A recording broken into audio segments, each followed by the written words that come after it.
ตาลูกเนี้ยកំពុងតែស្វែងរកសាលាដែលជាទីទំនុកចិត្តហើយនឹងគុណភាពសម្រាប់កលបុត្រកលធីតារបស់លោកអ្នកមែនដែរឬទេ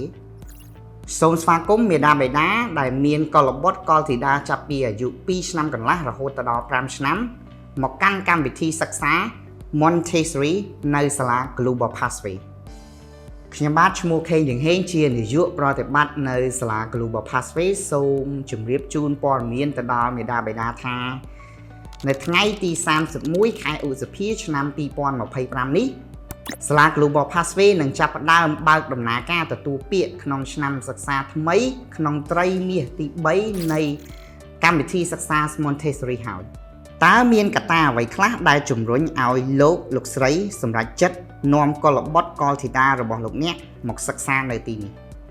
សាលា Global Pathway ជាទីកន្លែងដ៏កក់ក្ដៅបំផុតសម្រាប់កលបុត្រកលធីតារបស់លោកអ្នកដោយហេតុថាសាលាមានបរិវេណធំទូលាយសួនកុមារស្អាតនិងផាសុកភាពថ្នាក់រៀនប្រកបទៅដោយឧបករណ៍សិក្សាទំនើបលោកគ្រូអ្នកគ្រូមានគោរពកោសល្យក្នុងការបង្រៀនជាច្រើនឆ្នាំហើយយើងថែទាំកលបុត្រកលធីតារបស់លោកអ្នកឲ្យដូចជាកលបុត្រកលធីតារបស់យើងម្យ៉ាងវិញទៀតសាលា Global Pathway អនុញ្ញាតឲ្យសិស្សានុសិស្សអាចបង់ថ្លៃសិក្សាជាខែក៏បាន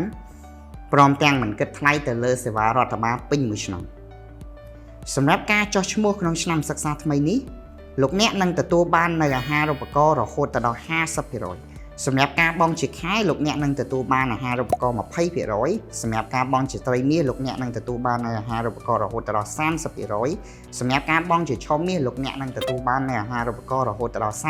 40% សម្រាប់ការបង់ជាប្រចាំឆ្នាំលោកអ្នកនឹងទទួលបាននៅអាហារូបករណ៍រហូតដល់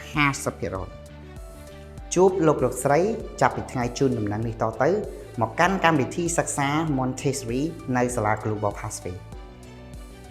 សូមអរគុណ